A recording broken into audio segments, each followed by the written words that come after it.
An English electric Canberra jet plane flying NBC coronation films from London toward Boston at a speed of 575 miles an hour has been forced by a breakdown of its fuel supply system to turn back to England. It has been repaired and will make another try for a new transatlantic speed record to bring you the coronation films, taking off in about 15 minutes from now. In the meantime, an RAF jet is now 2.5 hours out on a flight to Gander, Newfoundland, with another set of films. These will be flown from Gander to Boston for showing sometime this afternoon. And a DC-6B converted into a flying film laboratory is en route with the complete coronation story for presentation at 10:30 tonight Eastern Daylight Time. It, too, may set a record for the flight from England to the United States. Stay tuned to your NBC station for coverage of the coronation. That is the way we used to have to stretch across the ocean in 1953 when Elizabeth was just becoming Queen of England. And the Today Show was just a year old. Old times have changed, as evidenced in our live coverage last July of the royal wedding in London.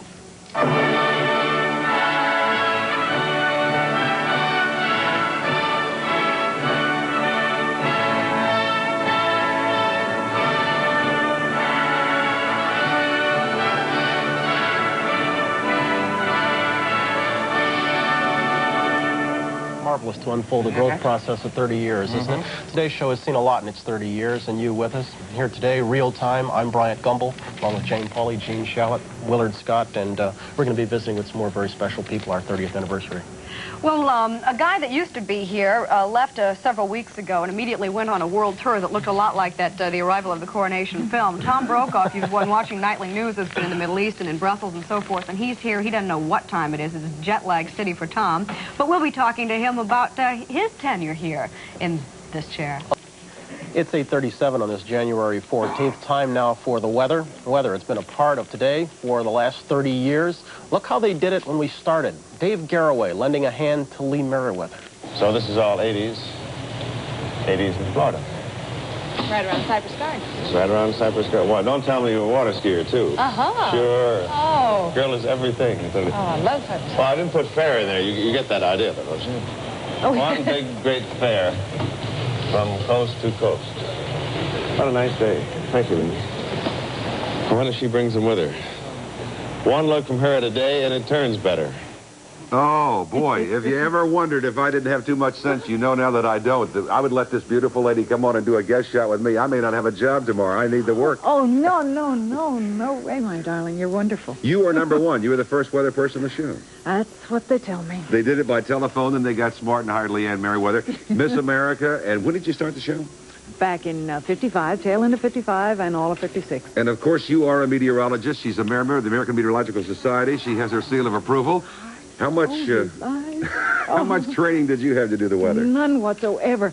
They were so nice. They would write in red pencil, Willard. You have such a beautiful board. Yeah. I had that. You saw the blackboard. And they would write in red pencil, which does in photographs. Doesn't show up to folks at home. Right, and then I'd have the chalk, and then draw the lines. And I just looked so intelligent, like I really knew what I was doing. Except that I didn't know the difference between North Dakota and South Dakota, and I didn't even know where North Carolina and South Carolina. I was terrible. I don't know how I stayed on the show as long as I did. How long did you stay on the show? About a year and 2 months. I've been here a year and 2 months. They finally got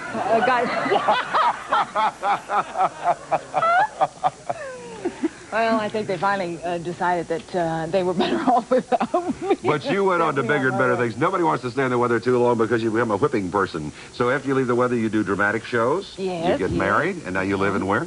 I live in Los Angeles, in Florida. I am now engaged to a wonderful fellow who's Tito Guyona, and he's a trapeze artist. And I'm traveling all over the country and having a wonderful time. And you do some television now for public yes, That's great. Quite a bit. Well, let's give them a little shot here so they'll know. Do I really get to do it? Hey!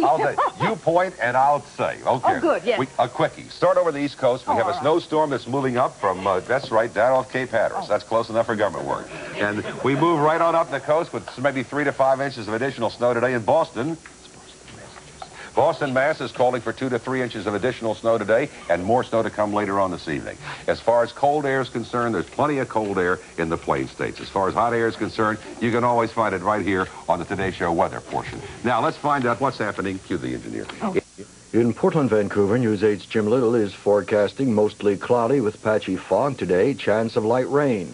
The high today about 48.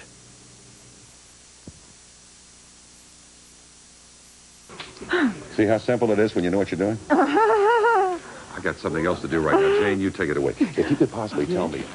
How quickly do you forget? Well, we're celebrating our 30th anniversary. An important part of it is, well, look. Immediate Omaha area. And Do you know this face? good evening. I'm Tom Brokaw. What about this one?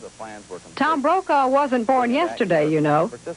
But we'd like to think life began on today, August 30th, 1976. No real surprise that I will be here each morning at this time with my friends and my associates on this program, and I'm looking forward to it.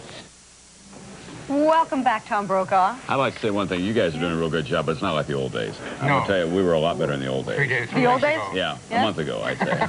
It was a lot better. Tom Brokaw, president of the class of 81. That's right. Yeah, he's gone on to graduate school. Can we arrange to have that tape burned, the one from Omaha? I mean, I had a great affection for all of my colleagues in Omaha until that thing began popping up with too much regularity around here. Well, see, what was happening, when Tom was younger, he had aspirations, and you went to check out the real estate and came to New York to look over the property. Yes. And you've seen the windows, the old windows that they used to folks wave in down on 49th Street. You waved in that window. I did indeed. Was that an audition? What I did was, we have to tell that story. Yeah. I came here from Omaha for the World's Fair, and two bigger rubes never crossed the streets of Manhattan than Meredith and Tom Brokaw that summer. And we went down, stood in front of the window, and held up a little sign that said, "Watch Today in Omaha with Tom Brokaw on Channel 3. I truly did. I stood there, and I thought that was going to be my one network shot. And as a penalty, I had to come back and do it for 5.5 years. Yeah. I remember getting up early then as well. I'd like to ask you a question that people have been asking you for 5.5 years and may never again. What time do you get up? What time do you get up in the morning now, Tom? I went away thinking, a month ago, thinking that it was going to be a lot easier because I was going to take a little holiday. It turns out that a lot of the flights that I had to catch were at 5 a.m. and I was getting up at 3, and I think that I'm regressing is what's happening to me. But, you know, it's only fair that since you've done all of this to all of us here today, that we do a little something for you as well. We want to show you Jane Pauley, for example, at the beginning of her career in Indianapolis. Channel 8 News, the Nightcap Edition, a summary of world, national, and local news developments.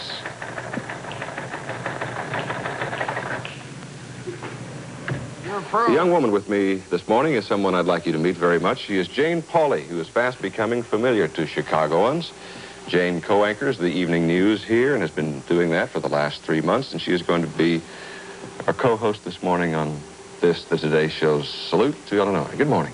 And it is good to have you here in Chicago with us, Jim. Thank you. Do you have any idea how nervous my vocal cords were? You were really serious. Do you have any idea? I had no idea that you belonged to the Chicago chapter of the Hells Angels with that black leather jacket that you were wearing as well. I call that my macho jacket. Huh? Sure. I want to tell you, trashy lady, Jane Paul. I'm working on it. Shallot, of course, his laughter is as well known as his mustache on this program. And I remember, one of the really memorable occasions for me in the last 5.5 years is when Gene Shallot lost control of an interview with Carol Channing. Yes. A lady Astor invited me, as a matter of fact, to her home for dinner one night, and she was sitting here, and she put a Sir Benjamin Harrison here, and he had one of those long tooth accents. You know, they never come together. And he had a space between his two front teeth. And he said, I told him when I close my show here, I would like to go to Istanbul. And he said, when you go to Istanbul, must have some chance and bring the awful. So I said, I beg your pardon. So he said, I say, when you go to Istanbul, you must. So finally, after repeating it 3 or 4 times, I said to Lady Astor, do you know what is Sir Benjamin saying? And she said, he's saying, when you get to Istanbul, you must taste the cherries. They're as big as golf balls. So I said, well, now, wait a minute. I said, how do you know what you just said? So Lady Astor said, she said, oh, well, that's what they always say when you're on your way to Istanbul. Don't you love it? That actually happened. It really did. But they have different accents. What's the matter with him? What's the matter? She should only get an audience like that more often. Oh, I'll tell you. The unfortunate thing is that too much of the Today program that you don't see is what takes place behind the scenes here and when we're off the air, because I have one standing rule for the visitors to the set, is that it's all off the record. If people knew how we behaved here behind the scenes, I don't know whether they would take us as seriously as they have. I think they'd like it all together a lot. So too. For 30 years, a lot has been going on here. A lot of people have come by, and one of them is a guy who has a happy birthday message for us now. Chevy Chase. Happy birthday, Today's show. You've been around longer than I have.